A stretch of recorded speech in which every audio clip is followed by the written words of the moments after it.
You're listening to the Procuretech Podcast, your weekly show for all that's cooking in the digital procurement space. Yes, we've got the hottest startups, thought leadership, and conversation from visionary industry experts, and definitely no stiff corporate content. I'm your host, James Meads, Procurement Pro, Digital Nomad, and Procuretech fanboy. And now, here's this week's show.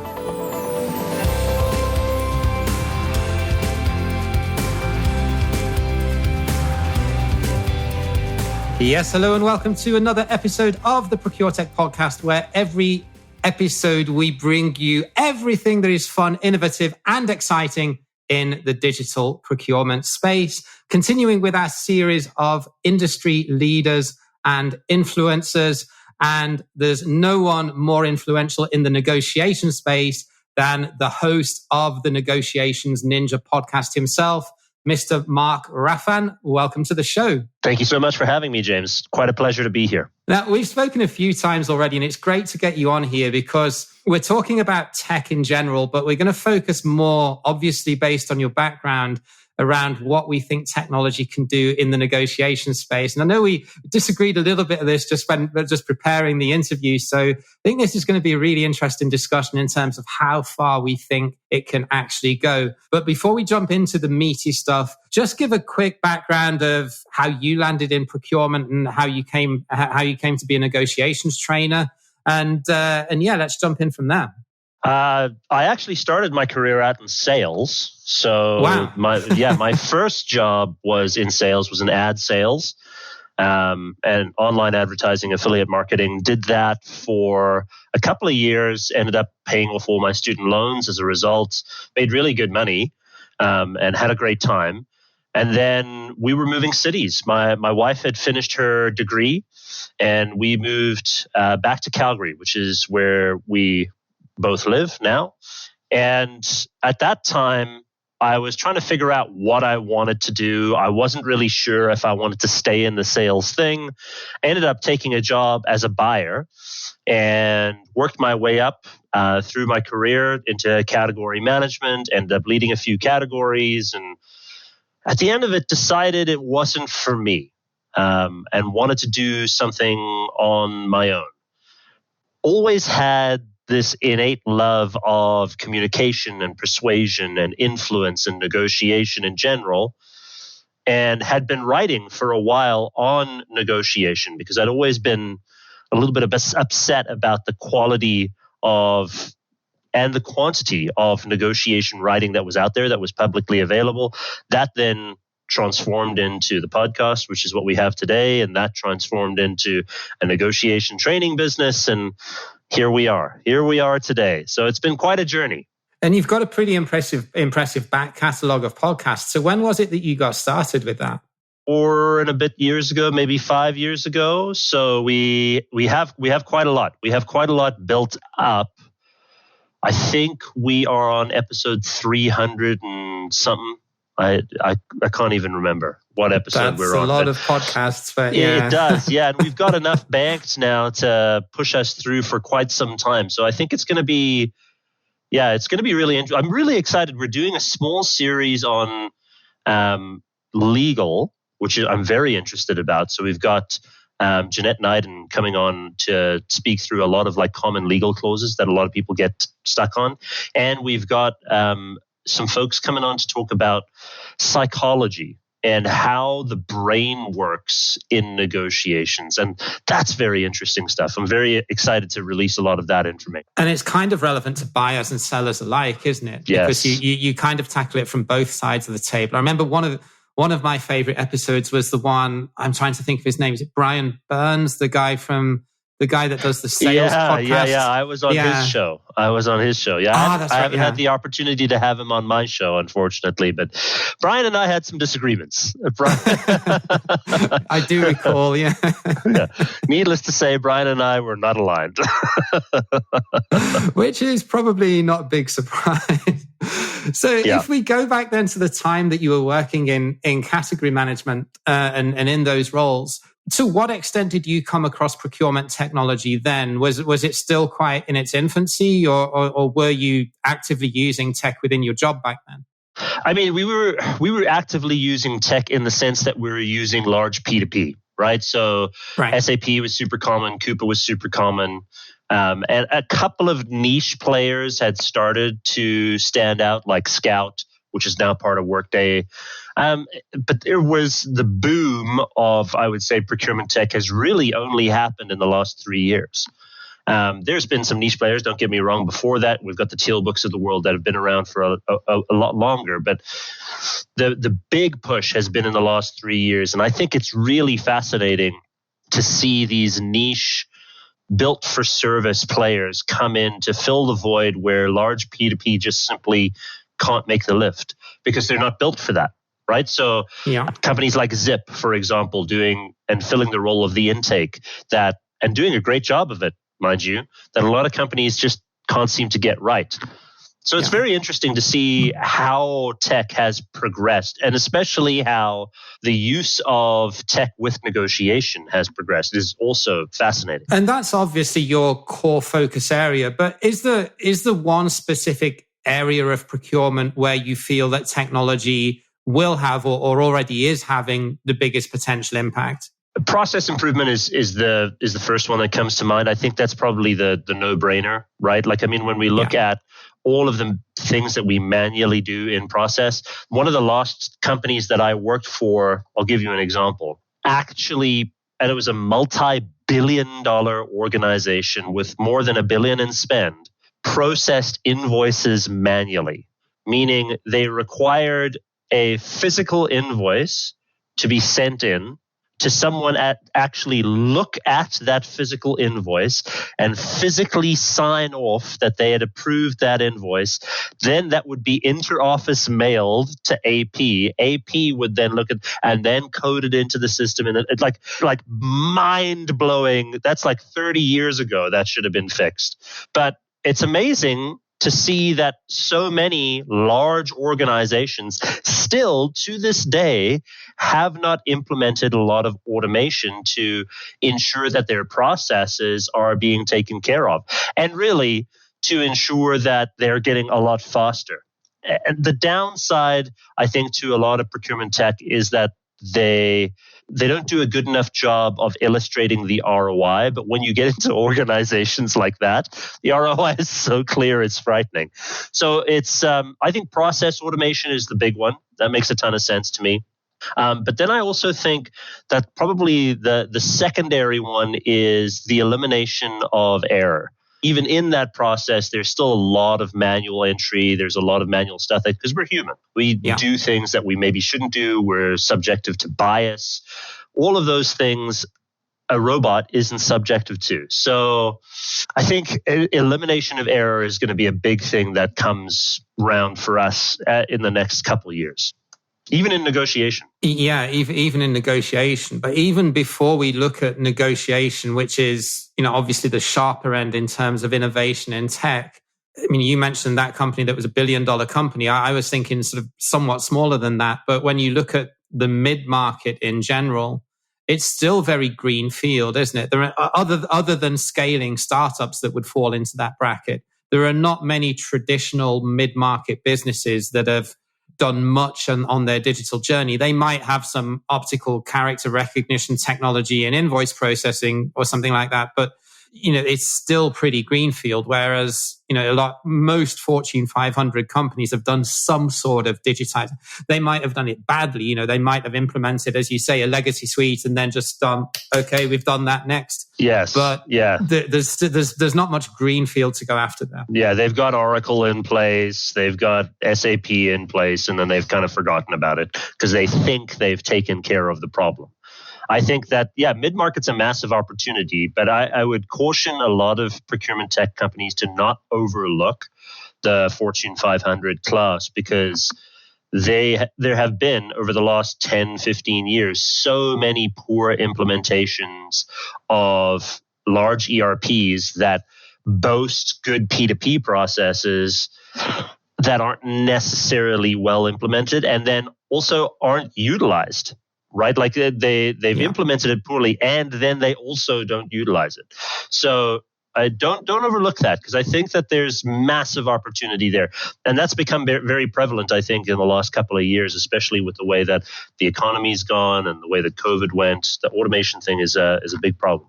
No, I agree with you, and I do think there is still a lot of ripe fruit there for the taking. And I think if you look at some of the bigger platforms like Ariba and Coupa being the obvious candidates, I think that the fact that they have put app stores in place and gone down this sort of Salesforce model illustrates the fact that they've recognized or acknowledged that they can't be everything to everyone, and there are more nimble players out there that can do certain niche functions better than their platforms can. And it's going more, isn't it, towards this modular structure where, a more discerning buyer that might know the market better than his predecessors 3 or 4 years ago or 10 years ago can sort of cherry pick and say, okay, I like the platform in general, but the spend analytics and the sourcing modules are both pretty crap, so we'll go best of breed on those. Well, and not only that, but think of all of the category knowledge that is retiring, right? So you've got these category specialists that have been around for a really long time. One such example is I used to work for a railway organization, a large Class 1 railway. And I recall there was a guy there who bought railway ties, the pieces of wood that the rails sat on. And he had been doing that job quite literally for 20 years when I was there. He knew everything about railway ties. He knew about the wood. He knew where the forest was that the wood was sourced from. He knew the full supply chain process. He'd visited every single step in that supply chain. He knew everything there was to know ever about railway ties. That guy's retiring. Yeah, how do you replace that expertise? How do you replace that? How do you replace 30 plus years of knowledge with what now? That's why technology is so important, because you need to be able to fill the gap of where that guy's negotiation ability often came from was his knowledge about what he was buying. We're not going to be able to replace that very quickly, and you're not going to have 30 years to train someone to replace him either. So even if you have like a year, which is very generous because it's probably 3 weeks, even if you have 3 weeks to replace this guy, you're going to have niche apps and niche solutions to be able to facilitate or at least use that as a crutch to help those folks who are filling those roles, because they just don't have the depth of category experience that a lot of these organizations had developed over time. And that sort of leads me nicely on to dig into the negotiation topic a little bit more in terms of the tech that's available.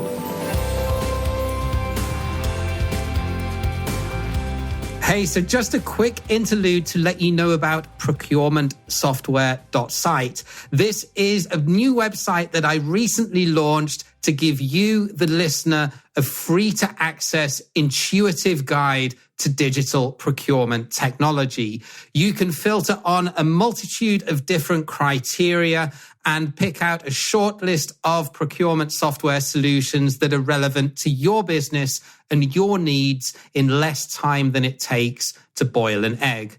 No corporate subscriptions, no complex jargon, and definitely no pay-to-play model. We are a completely transparent, open book, and we really want to get your feedback on what we can really do to make this user experience better and constantly improve so as we're providing value to you. Check out procurementsoftware.site. And now let's get right back to this week's podcast.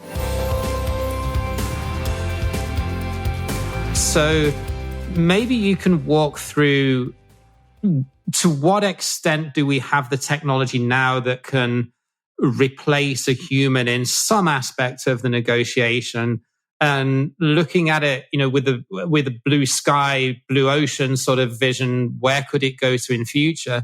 Do you think that we'll ever be at the place that a robot or a piece of tech will be able to replace a human for something like a really complex professional services agreement, or an engineering scope of work to relocate plant and machinery from one factory to another, or something, something really, really complex, high end that you would, at least in today's space, never be able to automate? So there's 2 to 3 questions in there. I want to break it down to the first one. Where are we now? We are now at a place where you could, I wouldn't say easily, but you could replace all of your tactical negotiations and your tactical spend procurement with a piece of software. Yeah. So when we think of Pactum and Orchestro and Fair Market, even some things that Globality is doing, there could quite easily do some things there. And it's not unreasonable to say that you could be negotiating your tail spend with a piece of software, which I think for a lot of people is a little bit unnerving. Like if you've built a career in tactical procurement and you're a buyer, you cut POs for a living, you should be very concerned. You should be very worried. Your job is less than 3 years away from being replaced entirely. And you need to start developing new skills or moving into more strategic things within the organization. Start learning how to code, do something else to build up your ability and your knowledge, because that's something that could be quite easily automated. I mean, think of it this way.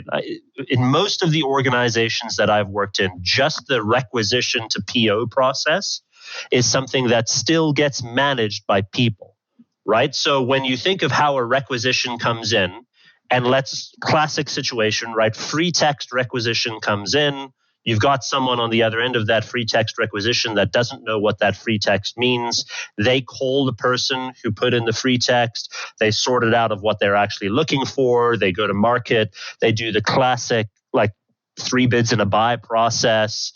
A PO is produced for the things that they negotiate. All of that from requisition to PO production can be automated today, right now. And that should be a very big cause for concern.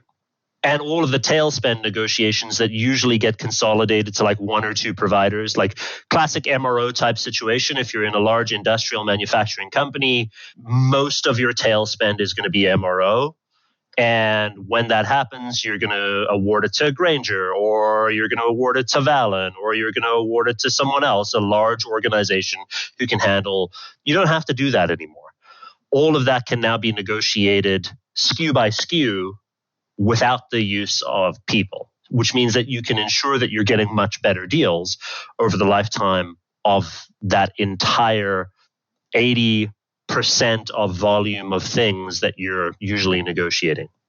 Because the reason that the Graingers in the world, using that example, I've got a background in MRO, so that's one that is particularly close to me. The whole reason that they existed was because the technical buyer or the MRO category manager didn't have the time to spend all day doing 3 bids and a buy for something that cost $5,000. So they've grown up on the fact that it's convenient, and that they, even if they're only delivering 3% savings year on year, it was nuisance spend. What you're now saying is that if the buyer has the right tech at his or her disposal, the tech can do that cherry picking and do that tactical sourcing on their behalf. So as long as you've got a competent person evaluating the results that comes out of that to make sure that it's not doing something stupid from time to time, then that can go on autopilot. Yeah, exactly. And I think that those large organizations like the Valins and the Graingers of the world should be worried about that, because the way that their profit margins are structured is they're thin on the large volume tail spend and they're fat on the small volume tail spend. That's where they make their money, right? So it's a little bit disconcerting if you're in that industry, but I think it can be solved as long as you're open to the implementation of technology, right? In much the same way that procurement is leveraging their use of technology in these areas, a lot of these other organizations should also be thinking about how to leverage technology in their areas as well. So that's one thing. Can tactical spend and tactical negotiations be replaced by a robot? The answer today is yes, absolutely.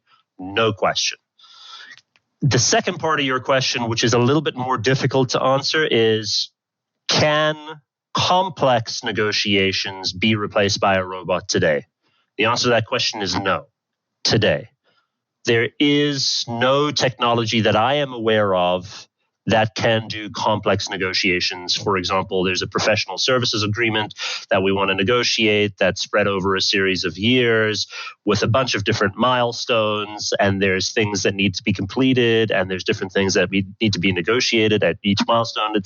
We just don't have that kind of complex AI built yet. And I say yet intentionally because prior to this conversation, you and I were talking, and you said, look, there's no way AI is going to be able to do that. And I said, I wouldn't be so sure, because you and I probably would have said the same thing 10 years ago about tactical spend.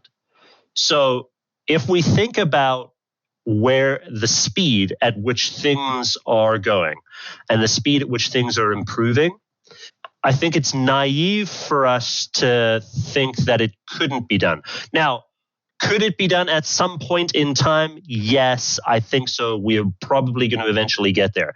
What I think we're going to debate on is the time that it takes to get there. So if you say 30 years and I say 10 years, there's probably an answer somewhere in between there that may make sense.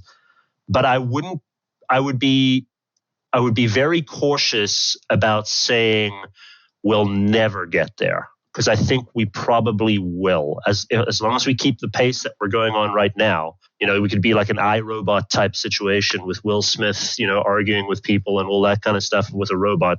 I'm not talking about the Kevin Hart situation, but the movie. Remember the movie iRobot? When he was getting into that kind of, it's like an actual sentient being doing something like that. Maybe. Who knows? I would concur with that. I mean, the only thing I would potentially challenge, and you're right, nobody knows the answer for sure. I think it's realistic to expect that we'll get there in terms of being able to teach a robot to do very complex negotiations, but will we be able to teach them to acknowledge and have the emotional intelligence to deal with a lot of cultural differences in negotiation, between nationalities, between cultures, between how high the stakes are for the buyer versus the seller, if you think of the Porter's Five Forces model in terms of relative power on both sides. That's the bit that I think is going to be the most complex part for AI or for a robot to replicate.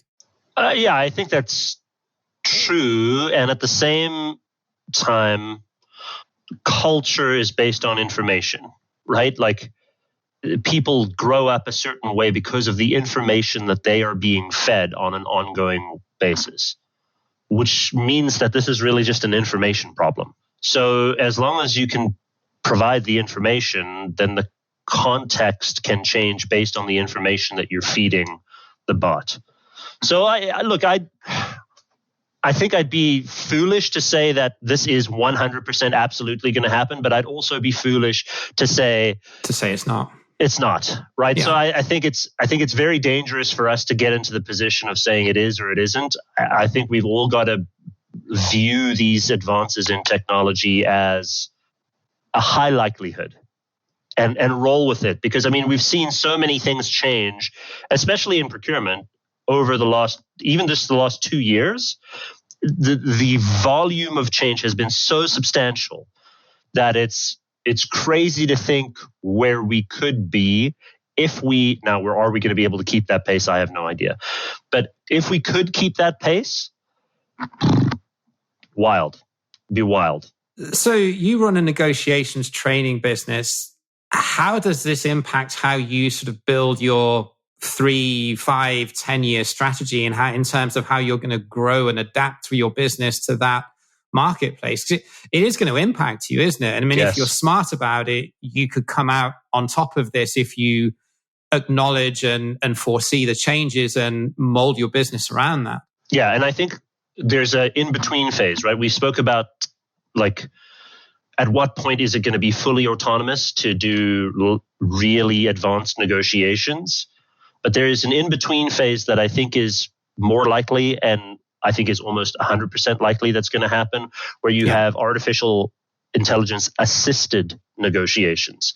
So you have information, and the AI is suggesting things to you and learning things in the negotiations and is assisting you in your negotiations so that you don't maybe have to do as much research. You don't maybe have to do as much forecasting. All of those things I think are really, really highly likely. And I'm very pro the implementation of technology in negotiations because I think anything that can give you a leg up and can help you in your negotiations should be something that should be looked at.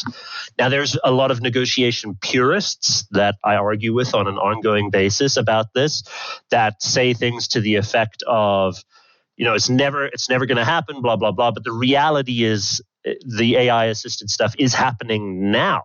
So I think that a lot of people need to think about how they could utilize, and maybe AI is too voluminous of a word to use. Let's just say technology. Technology-assisted negotiations right now. They need to be thinking about how to include technology in what they're doing right now. I mean, look, you and I spoke about Lavenir, right? Which is that training organization that started by Bill Michaels and a few others. They're not there yet, but it is very, very interesting to think about how we could utilize artificial intelligence within even training of negotiation. And I think it's something that if you were smart and your business depended on it, that you would look at it. Now, you and I think about this stuff every day. Right? Like your company is literally about procurement technology. So we probably have a bias. We probably think about it way more, in fact, like multitudes more than the average procurement person. Right. Yeah. But so therein lies a problem, right? Because you and I are going to be speaking to people that are pushing at the bleeding edge, and we think that's normal. Whereas the average procurement person looking at this and the average procurement leader, like the regular CPO in a company that produces, I don't know, corks, right? Like a classic commodity type business, is probably just thinking about how to improve process. Or how to get raw materials. Or how to get raw materials, right? They're not really thinking about how technology is going to take them to the next level. Right. Not really. And that's a really valid point, because when you talk to them, you hear and you see posts on LinkedIn all the time. Which of these 3 legacy brand companies are the best procurement tech, and it's normal because if they're not like you say, if they're not at the cutting edge and they're not living and breathing it, they're busy people. They've got operational issues to resolve. Yes. They've only heard of the few that sponsor all of the conferences, plus maybe the 3 or 4 that are really good with marketing on top of that. And The reality is there are over 300 of them out there. Yeah. And by the way, that's really small. Like if you compare us to the sales tech space or the MarTech space, like the MarTech space is bananas. Now, is it a bigger market? Absolutely. So we've got to take that into consideration. But I think there's still room. And even in this down market, we've seen that there's still room for startups to pop up because there's still needs that exist. But I'm also very worried about a lot of these startups because they've forgotten that I think a lot of them have forgotten that the average CPO is just trying to figure shit out, right? They're just trying to get a better process in place.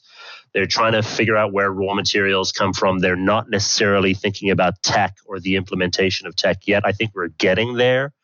And certainly some organizations are way more advanced than others, but we're not there yet, especially not in mid-market. Like you find your average manufacturing business where you've got people that are on the manufacturing floor and they've lost a part and they walk into the single procurement person's office because there's only one for that manufacturer. And then they buy me this thing, right? Like they're not thinking about tech. Absolutely not. No question. Definitely not. Unless they're thinking, why do I have to go into my ERP system and create a requisition and figure out what the magic four-digit code is to get it to do it for me? Exactly. Mark, this has been incredible insight in terms of where it is now and where you think it's going. If anyone would like to connect with you or learn more about what you're up to, where's the best place that we can send them? Easiest place to do that is online on LinkedIn. Just type in my name, Mark Raffan, or you can go to our website, negotiations.ninja, and listen to our podcast, Negotiations Ninja Podcast, wherever you listen to podcasts. And we will link to all of those in the show notes. Thanks again, Mark. I know you're a busy guy, so appreciate you coming on the show. And keep in touch and excited to see where this goes and who ends up being right. Maybe in 10 years' time, we'll have a beer and figure out who actually got it right. All of this and laugh. So that was Mark giving his masterclass on where we're going with negotiation technology specifically, as well as the wider procurement technology space that is out there. Thank you again for listening to the show. There are a lot of procurement and technology podcasts out there, so we appreciate you inserting us into your earballs today. Until next time, take care, look after yourselves, and bye for now.